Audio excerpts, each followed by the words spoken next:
மீசா டிவியின் தமிழ் பேசும் உறவுகளை அன்போடு வரவேற்றுக் கொள்கிறோம். ஜனாதிபதி மற்றும் பிரதமர் அவர்கள் உள்ளடங்கிய அமைச்சரவை மற்றும் பல்வேறு அரச நிறுவனத்தினுடைய உயர் அதிகாரிகளுக்கு எதிராக உச்ச நீதிமன்றத்துல ஒரு வழக்கு தாக்கல் செய்யப்பட்ட செய்தி பெரும் பரபரப்பை ஏற்படுத்தியிருக்கு. சூறாவளியை தொடர்ந்து ஏற்பட்ட வெள்ளப்பெருக்கினால மிகப்பெரிய அழிவை நாடு சந்திச்சது.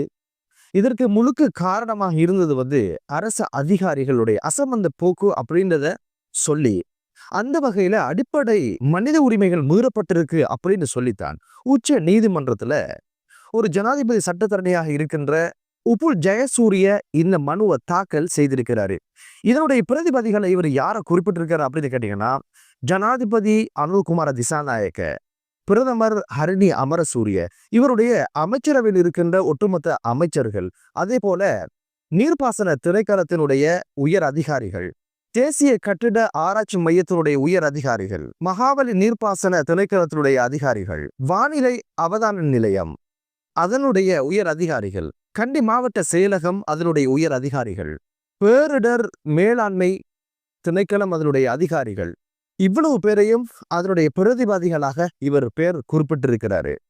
இவர் முன்வைக்கிற குற்றச்சாட்டுகள் என்ன, அந்த மனுவில் என்னென்ன விஷயங்கள் சொல்லப்படுது அப்படின்னு கேட்டீங்கன்னா, சூறாவளியும் அதை அடுத்து வந்த வெள்ள பிரளயமும் இயற்கை அனர்த்தமாக இருந்த போதிலும் அதனுடைய தாக்கங்களை குறைப்பதற்காக, மக்களை பாதுகாப்பதற்கான நடவடிக்கைகளை இந்த திணைக்களத்தினுடைய அரசு அதிகாரிகள் செய்ய தவறியதனால்தான் நாடு இவ்வளவு பெரிய சேதத்தையும் உயிர் சேதங்களையும் பொருளாதார சேதங்களையும் கண்டது என்ற ஒரு விஷயம் குறிப்பிட்டிருந்தாரு. இதுல அவர் சொல்லுகின்ற மற்ற விஷயங்கள் என்ன அப்படின்னு பாத்தீங்கன்னா, 12ஆம் திகதி முதல் வானிலையில பாரிய மாற்றம் ஏற்பட்டிருக்குது. பல்வேறு சூறாவளிகள் வெள்ளப்பிரளயம் வருவதற்கான வாய்ப்பு இருக்கிற எச்சரிக்கை செய்து கொண்டிருந்த வேளையிலும் குறித்த அதிகாரிகள் எந்த நடவடிக்கையும் எடுக்காமல் அமைதியாக இருந்தமை, முன் அறிவிப்பின்றி கொத்மலை நீர்த்தேக்கத்தினுடைய வான்கதவுகள் திடீரென 11:30 மணி அளவுல திறக்கப்பட்டதன் காரணமாக அதிகாலை 3:30 மணி அளவுல கம்பள நகரம் முற்றுமாக நீர்ல மூழ்கியதோடு படிப்படியாக கெலியோயா, பேராதனிய, கண்டி போன்ற நகரங்கள், அந்த பிரதேசங்கள் வெள்ள பிரளயத்தினால் பாதிக்கப்படுவதற்காக, நீரில் மூழ்குவதற்கான சாத்தியப்பாடாக இது அமைந்ததன் காரணமாகத்தான் இத்தனை சேதங்களும் உண்டாகியிருக்கு.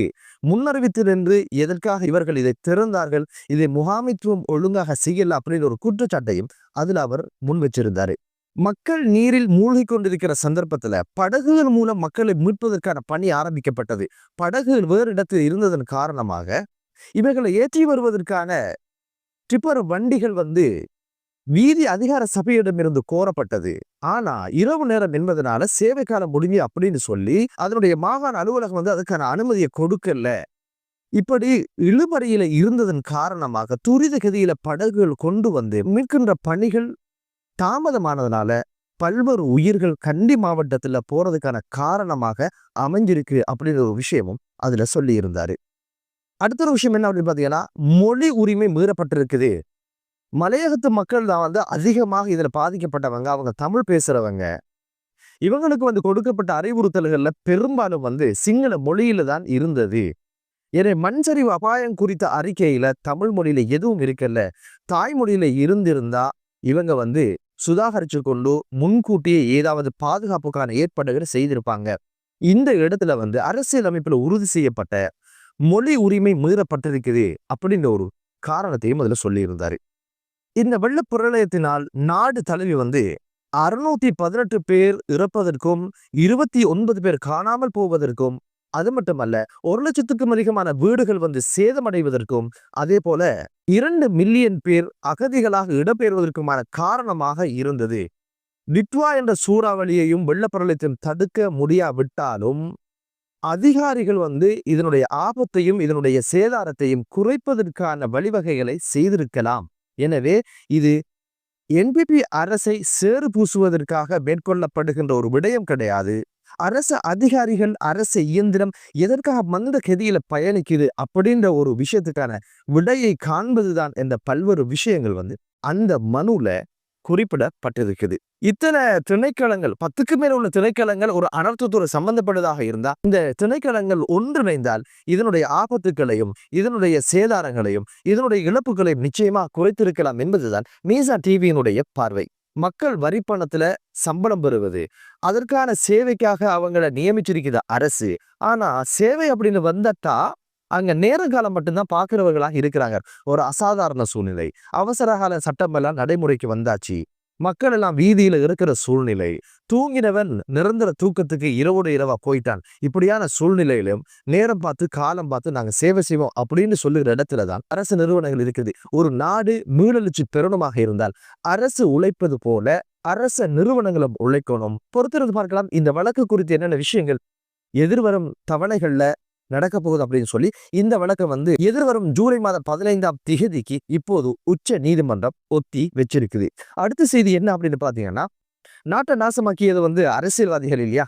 இப்ப சிறைச்சாலைகளையும் நாசமாக்குகின்ற பணி ஆரம்பிச்சுட்டோம் என்ற ஒரு கேள்வியோடு தான் இந்த செய்தி ஆரம்பிக்குது. வெளிக்கட சிறைச்சாலையில மஹிந்த ஆனந்த அலுத்கமகே, மரண தண்டனை கைதியாக இருக்கின்ற துமிந்த சில்வா ஆகியோர் இருக்கிற டி ஓட்ல கிட்டத்தட்ட 16 தொலைபேசிகளை காவல்துறையினர் கண்டுபிடிச்சிருக்கிறாங்க. டி ஓட்ல கிட்டத்தட்ட 150 சிறை கைதிகள் இருக்கிறாங்க. இதுக்குள்ளதான் மிக முக்கியமான பாராளுமன்ற உறுப்பினர்களும் இருக்கிறாங்க. விசாரணையில தான் தெரிய வரும் யாருடையது, யாரு பாவிச்சாங்க, யாரோடு பேசினாங்க, இது எப்படி உள்ள வந்தது, இதுக்காக சிறைச்சாலை அதிகாரிகள் எவ்வளவு பணம் பெற்றாங்க. கடந்த காலங்களில் பார்த்தோம் இல்லையா, ஒரு போனை உள்ள விடுறதுக்கு மட்டும் 2 லட்சம் ரூபாய் வரைக்கும் பணம் பெறாங்க அப்படின்னு செய்தியை பார்த்திருந்தோம். அப்படியாக இருந்தால் 16 போன்கள் எப்படி போச்சு, இதுக்கு பக்கபலமாக இருந்த அந்த ரோசங்கட்ட மானங்கட்ட பணத்துக்கு சோரம் போகின்ற சிறைச்சாலை அதிகாரிகள் யாரு அப்படின்ற விஷயங்கள் இதுல கண்டுபிடிக்கப்படாம சோதனையிட்டு பறிச்சு வைக்கிறது. 2 தினங்கள்ல இங்கிருந்து அங்கு மீண்டும் தொலைபேசிகள் போயிடுறது. இதுக்கு பிறகு என்ன, உள்ள இருக்கிறவங்க, சிறை தண்டனை அனுபவிக்கிறவங்க உள்ள இருந்து கொண்டு இது போன்ற தொலைபேசி உரையாடல்களின் மூலம், தொலைபேசிகளின் மூலம் தான் பல்வேறு கொலைகளை செய்ய ஆரம்பிக்கிறாங்க. கொலைகளை திட்டமிடுறாங்க, கப்பம் வாங்குறாங்க, மிரட்டல் விடுறாங்க. அதே போல போதை வர்த்தகத்தை தொடர்ச்சியாக செய்து வராங்க. அப்படியாக இருந்தா மக்கள் பணத்துல உட்கார்ந்து கொண்டு எதுக்கு அந்த குற்றவாளிகளுக்கு குற்றங்கள் செய்வதற்கான அனுமதியை கொடுக்கணும்? தொலைபேசி கொடுத்து ஏன் உதவி அளிக்கணும்? மக்கள் பணம், மக்கள் வரி பணத்துல ஓசில நீர் கிடைக்குது, ஓசில சாப்பாடு கிடைக்குது, ஓசில எல்லாமே கிடைக்குது. வெளியில இருந்து அவர பணத்துக்கு ஏதாவது செஞ்சுட்டு போவாங்க, அது ஒரு விஷயம்.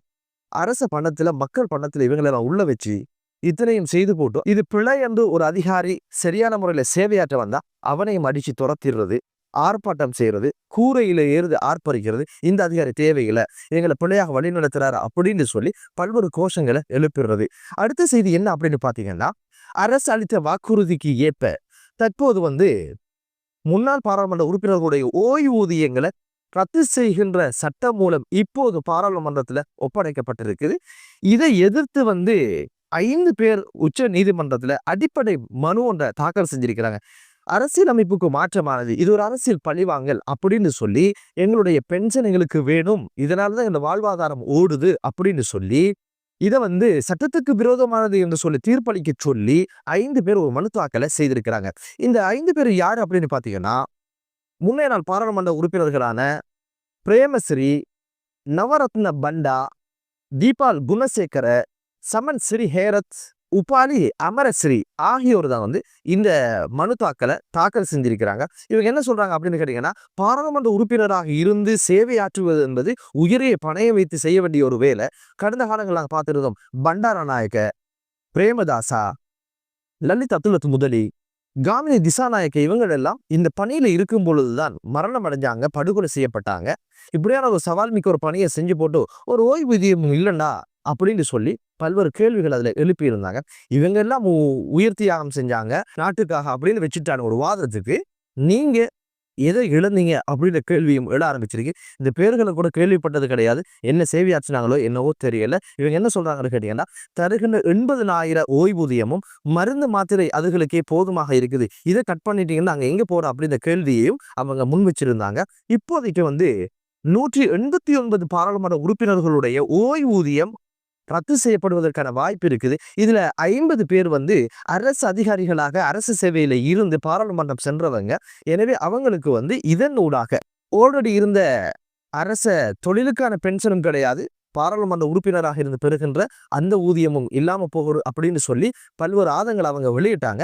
இதுல ஒரு 20 பேர் மேலும் உச்ச நீதிமன்றத்தை அணுகி இதுக்கு எதிரான வழக்கு தாக்கலையும் மனு தாக்கலையும் செய்ய இருப்பதான செய்தியும் வெளிவந்திருக்குது. 5 வருஷம் இருந்து சீட்டை உட்கார்ந்தாச்சு, மைக்கை பிடுங்கியாச்சு, கொச்சிக்கத்தனை அடிச்சாச்சு, அங்கு விமர்சனம் இங்கு விமர்சனம், சூழ்ச்சி, அது இது பாத்தாள குழுக்களை உருவாக்கி விட்டாச்சு, அவங்கள்ட்ட பணம் பெறுறது, இப்படி சட்டத்தையும் மீறுறது, எல்லா வகையான அட்டகாசத்தையும் பண்ணி போட்டு எங்களுக்கு உட்கார்ந்து மேலும் சாப்பிடுறதுக்கு ஓய்வூதியம் வேணும் அப்படின்னு கேட்கிறது எந்த வகையிலும் ஆரோக்கியம் அற்ற ஒரு விஷயம். பொறுத்தது பார்க்கலாம் இது குறித்து நீதிமன்றம் என்ன வகையான தீர்ப்பை கொடுக்க போகுது அப்படின்னு சொல்லி.